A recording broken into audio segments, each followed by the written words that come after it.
in the same type of that at least I once perceived myself to be. So it's fun to see, because I try not to judge, because it's like I was one decision most times from being those people, from all of a sudden just shutting off until I'm fucking 53 and then being like, what did I do with my life? I was very close to that, and like I don't blame people for what they have to go through, but at the same time, this lady comes in, she starts talking to us, me and some buddies, and she starts telling us she's a little bit older, probably like 40, 50, probably more like early 40s, and so she starts telling us about all kinds of shit, and so I have a good time. I don't care about anything, just the same way that I'm telling you this stuff right now. I would tell people most stuff about me. So I told her about how I had gone to court-ordered rehab for a minute, and I'd seen this guy get his kids taken away over a bottle of Elmer's glue, and like things like that. It's like my stories are also out there, like there's things like that. But so, and I didn't share that yet. Basically, what had happened was, maybe I should start this over. Maybe I shouldn't have started out with that, but what happened was this lady had come in and started talking. We started talking about drinking, smoking, and basically I had just said something along the lines of, I prefer to smoke because drinking is just not as fun. I don't remember what happened. I don't enjoy myself. And so she starts to tell me about how her husband is the same way. Okay, which there's already a little bit of tinge to the garbage in this story, where you start to be like, oh, I see, I start to understand what this is, where you're like, oh, okay, I can smell it from here. And so it's one of those things that, so basically at the point of,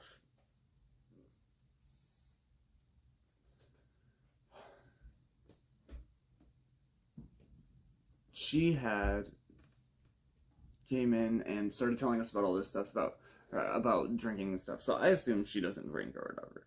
So then she has to go to the bathroom. She's like, my eyes are turning yellow from Labor Day or whatever bullshit. I'm like, Jesus fucking Christ. Whatever that means. I'm like, alright, so, like, maybe her husband's not the one with the drinking problem. Or maybe they share custody over this drinking problem. And so she goes to the bathroom, comes back, and starts explaining about how she's like, yeah, I can't do it. I'm going to leave. He can't be hitting me. And I'm like, alright, we're revealing a lot. And also the only difference between my stories and her stories are that hers are happening right now and mine happened 3+ years ago. So like, yeah, I'm not necessarily out of the woods, but it's still like, you just came from home where you guys were fighting. So she starts telling me how he has a recliner that he likes to sit back in, likes to lean back, and how his head hurts a lot, and how he had hurt his head when he was younger doing whatever. And she had talked about how he'll get drunk and start being mouthy. So what she'll do is she'll go to the end of the recliner and lift it up by the reclined chair and knock him back on his head, which will result in death one day, which will result in a murder trial one day, which is what it is.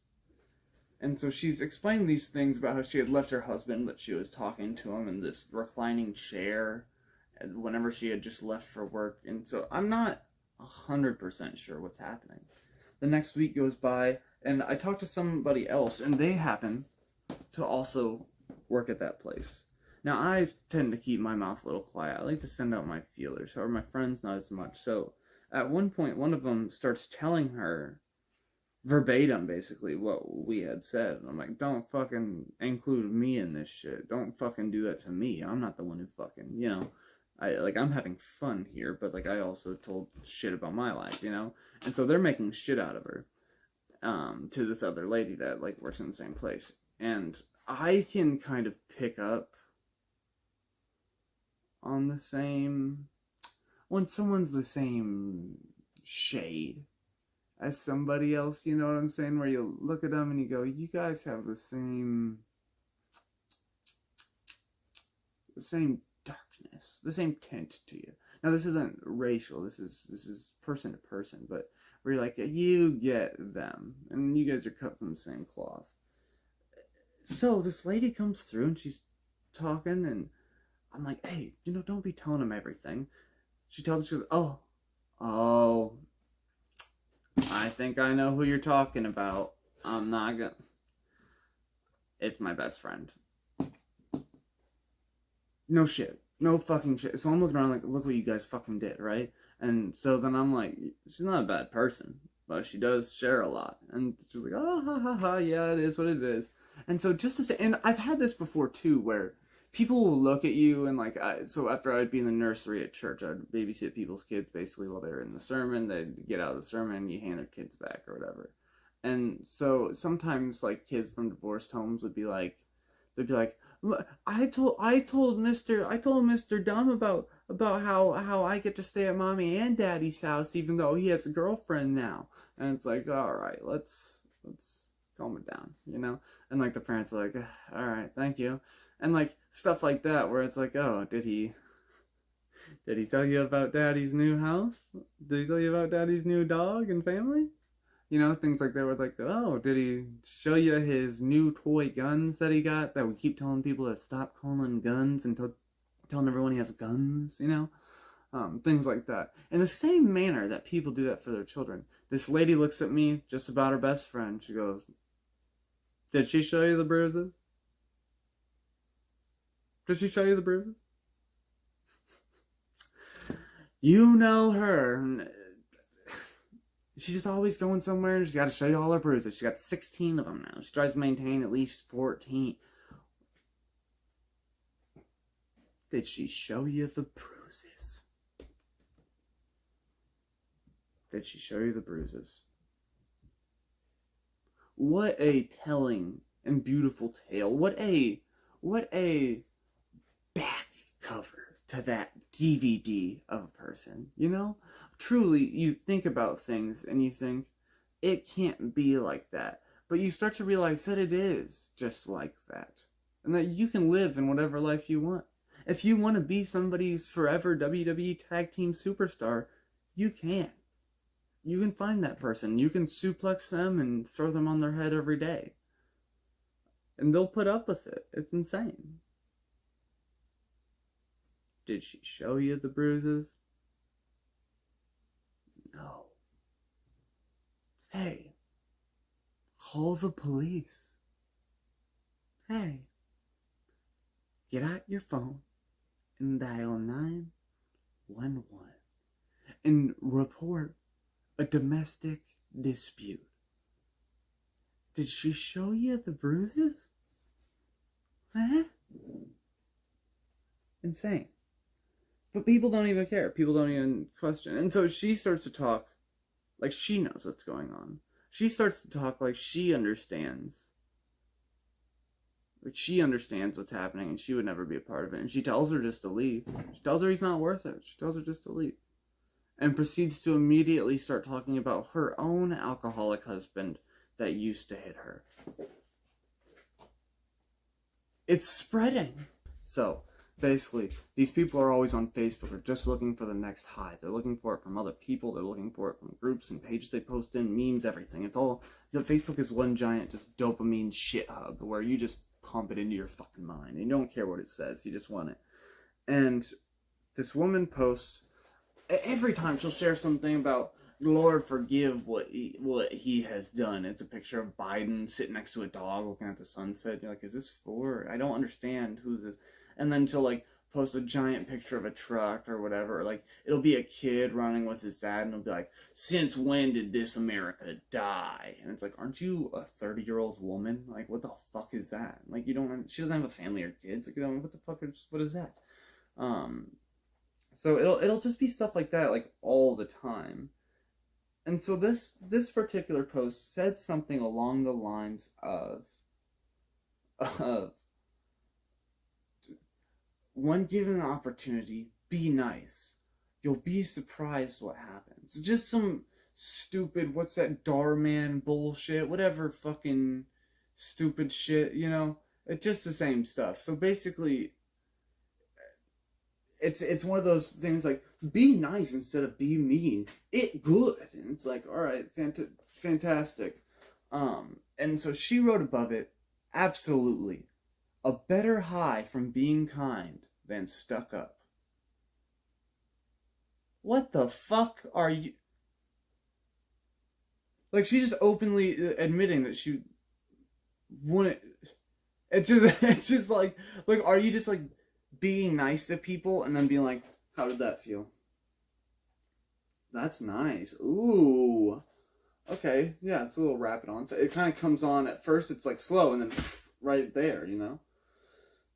Nice body high, yeah. What the fuck are you talking about? Better high? These people are literally fucking junkies. Literally homeless people have phones. That's what this is. These are crackheads. This is insane. People don't care. It's wild. It's wild. A better high from being kind than stuck up. Maybe it's not. Maybe it's not about getting a high off being. Maybe that's what drugs are for. Maybe you don't need to get high because you're nice. What are we fucking...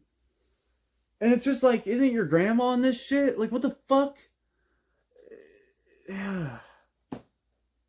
Being kind is a better high? What?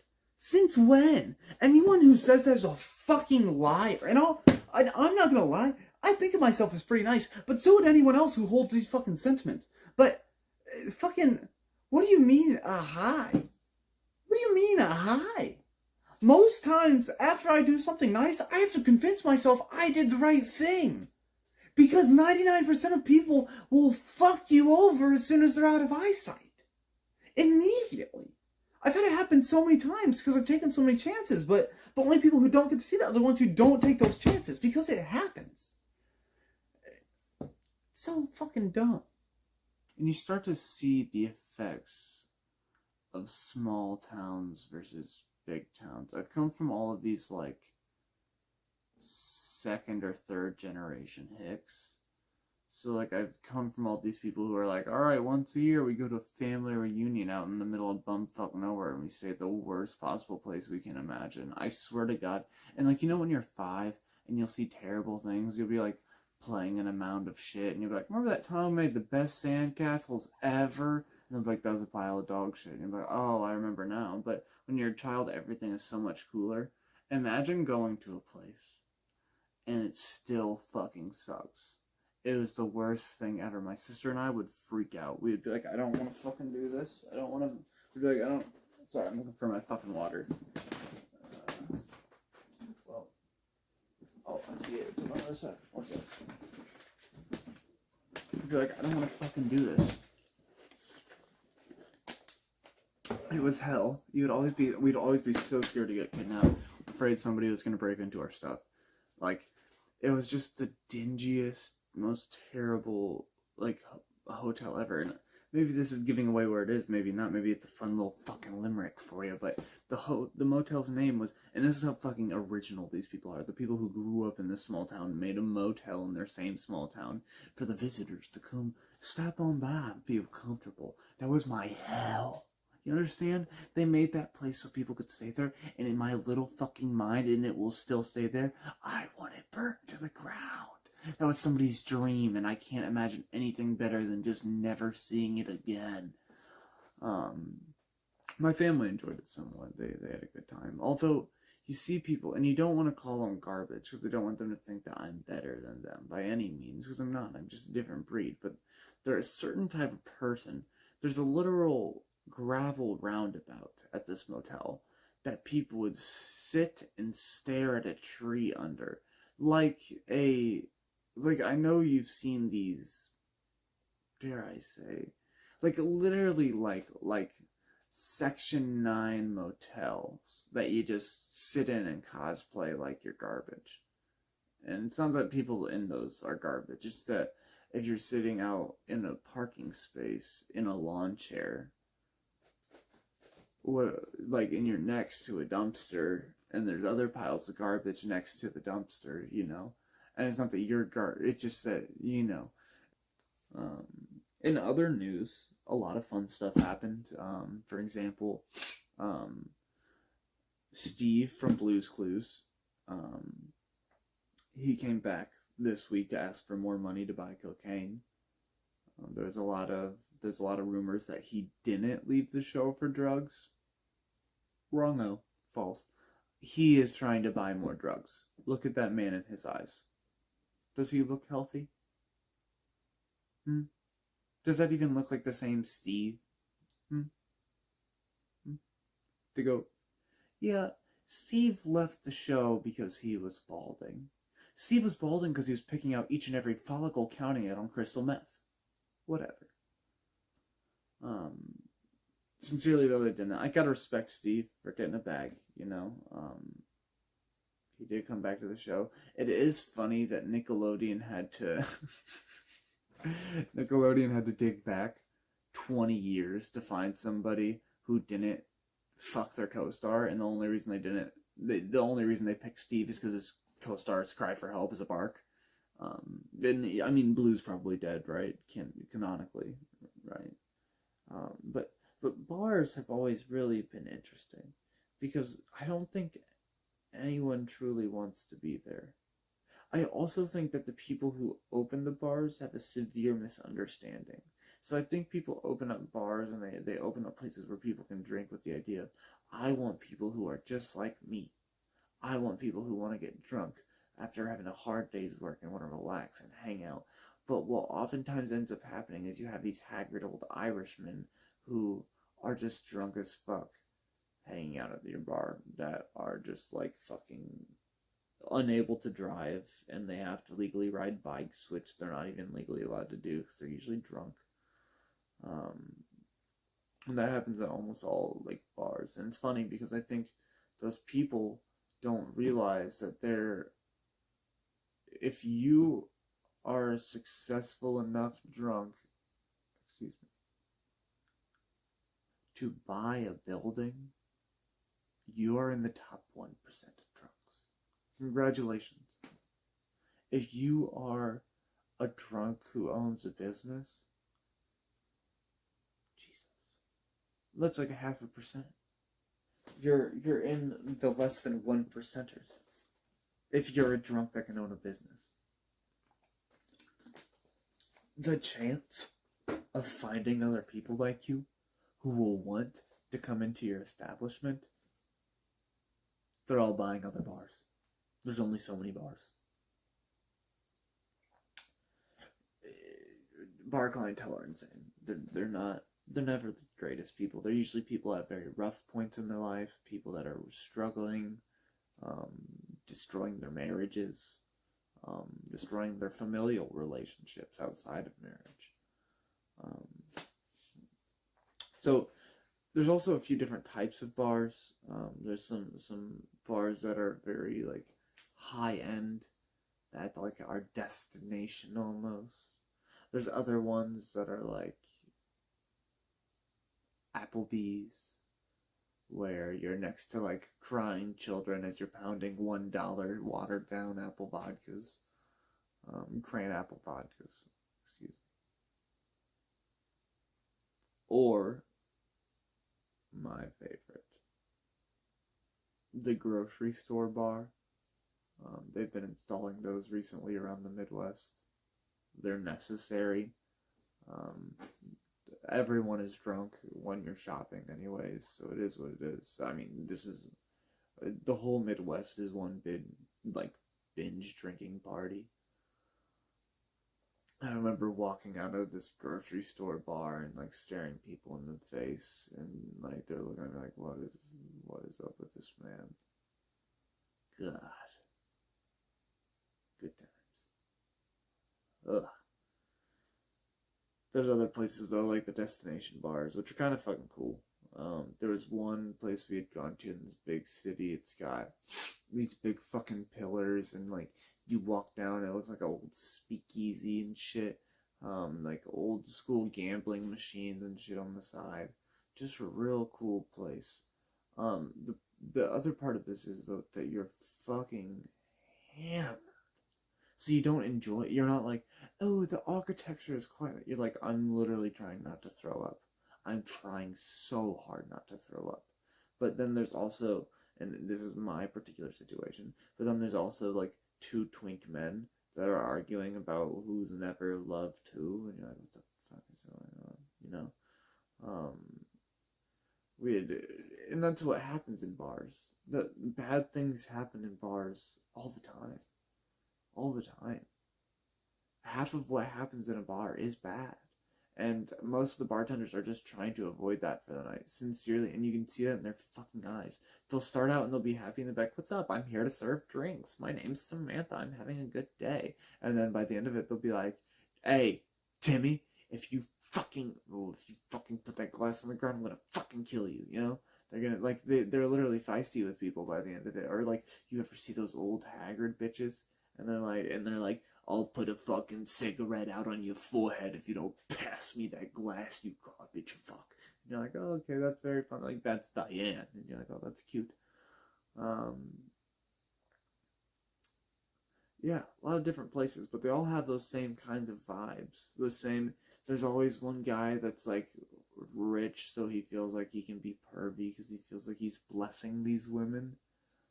He feels like they are blessed to be in his presence, even though he has the appearance of fantastic Mr. Fox.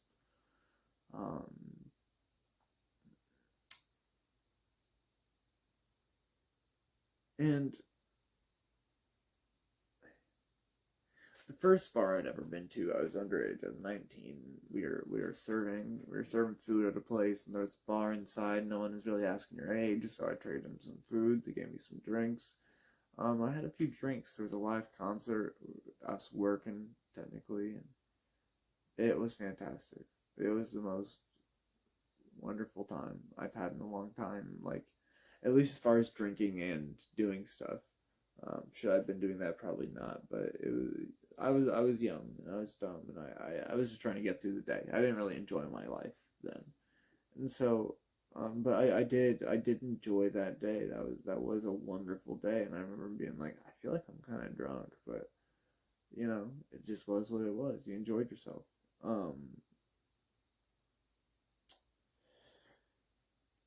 There's also there's also bars that are like in restaurants, which are just terrible. Any bar in a restaurant, like, as soon as you put a bar in a restaurant, the bathrooms are atrocious. They are unable to be used. They will have any bodily fluid. There will be blood. There will be blood. And it will be all over. And you'll think to yourself, how could a person lose this much blood? And you won't know. And that's just because you have a bar in the same building as that bathroom. I swear to God. Otherwise, it's just a pizza place. Otherwise, there's no blood. And you would talk to these people, too. My grandmother would oftentimes be there cooking something. Another man that we'd talk to, thank God we'd only have to see him usually in the mornings, but we'd pick him up every day. And I usually would change every name in a story, but this guy's name is Marvin. And Marvin wore the most dusty, flat, waxed toupee you'd ever seen. It looks like, I used to work at a pizza place, and you'd get dough on your shirt. That's what it looks like. It looked like there was dough on his fucking toupee. And we would pick him up for church on Sundays. And he'd get in, and it would smell so bad. It was the single worst smell I had ever smelled in my life. My sister looks at me, and she goes, "What is that?" Scared, like a child calling out for their father. "What is it? Pa? Are we gonna be okay?" "My eyes are watering, Pa. We're gonna live." And so this man just sits there with his toupee and whatever, some sort of rotten onion underneath it, I imagine, and the suit that he wears every time that definitely does not get washed. It needs to be dry cleaned, and it doesn't. And so we picked him up from a trailer that, and this is one of those trailers that you're like, it's more of a rhombus than anything. Not a trailer shape. Trailers should not be rhombus shaped.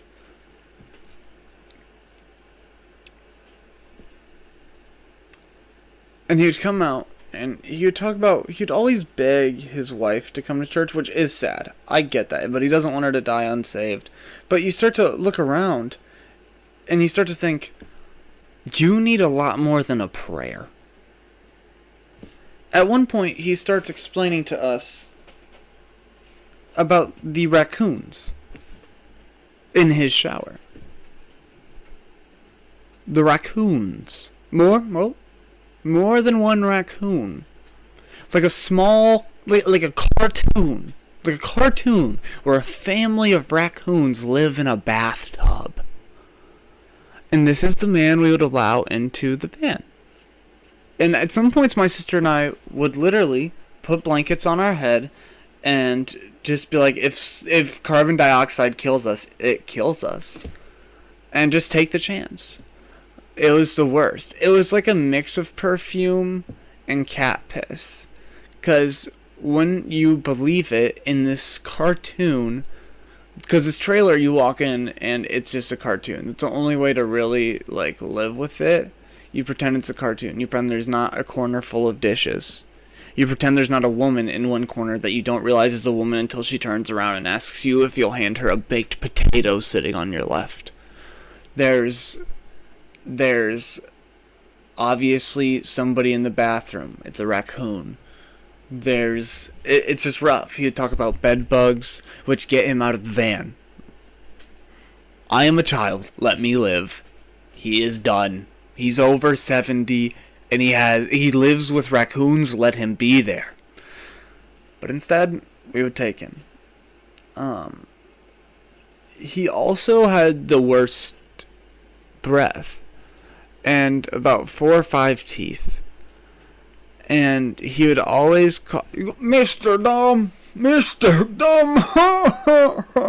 He'd do like an extra old man laugh. And you'd be like, you don't look that old. And you're like, oh yes, this is a toupee. And so he'd be like, Mr. Dumb, that's my man. And he would get too close to you. And he'd have, I swear to fucking God, like this tooth, this tooth, this tooth, and this tooth. Like, it was just a fucking mess. And like at one point, like the people were like hey man, what if you like maybe got those out? Just be done with them. Be gone. Have a funeral for your teeth and move on. Because life can continue on. But you lose the years to those bad teeth. People don't think of you as a person like that sometimes. And that's no one's fault. Sometimes it is a truly healthy gauge of somebody's life. Now, then things get better and you're still missing 4 teeth, or you only have 4 teeth still. What you need to do is get new teeth, so people know your life is better. Okay? And that's not your fault. It's not. But that's what it is. So, he would try to help around, and he would do his best. But he was just truly, and I mean this in a way that definition fits him and other words lack it, repulsive. He just repulsed people. Just a gross man. And I think he died eventually, and I hope the best. I hope the best for Marvin and his trailer and his wife. Who I'm pretty sure was a bitch, but I mean, he kind of was too. But like, even in his older age, like, he had like gray hair coming out the bottom of his toupee. It was just like, he took it off like Lord Vader, like with it, and that's like what he looked like underneath, It just sucked all the age out of his fucking life. But he was another guy, he'd constantly talk about the Lord. He'd say, Mr. Dumb, the Lord is good today. The Lord is good. And it's not that he was a bad... I mean, in order to lead people to the Lord, they need to not be running away from you.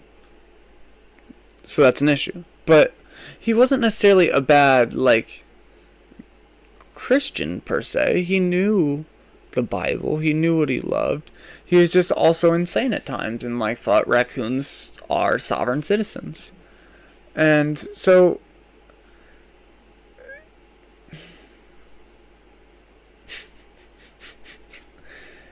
he starts telling you about God, and he starts witnessing to people. I remember we'd be in public, and we'd have, like, block parties and things. And, like, you could see him back there. And he's got like 2 teeth right here biting down on the lip. I'm going in for the kill. And he gets on over there and he goes, howdy, sir. And he starts talking. And the only thing I know is that that man will not find Jesus that day. A fucking bus driver didn't like that one of the kids he was transporting had a Mexican flag. So he told them they couldn't bring it on the bus. Like, you would think this many years later we'd be over social issues on buses. Also, what kind of... Imagine a man. He just got out of 7-Eleven. He's got his big gulp. And he's got enough peanuts to feed 2 elephants. And he's snacking. He's like, it's a good morning out. It looks nice. And he's like resting him on his... There's many people like this. He's resting it on his stomach right here. He's just got all his shit right here. And he's just eating it. His slop off it. He's just eating it. And all of a sudden, he sees the group of kids coming over. Playing soccer. And what does one of them have? A fucking flag draped around their back. How dare they? So they come up to you. And you think to yourself for a minute, because you're walking down on those big old steps, and you take your steps down and you go, son. And you kind of clear your throat because your reflexes acting up because those are spicy peanuts and you shouldn't have got the spicy ones, but you're a big boy, so you swallow it and you let son, you're not coming on this bus with that flag. This is a proud bus. My great granddaddy kicked off Rosa Parks. Yeah?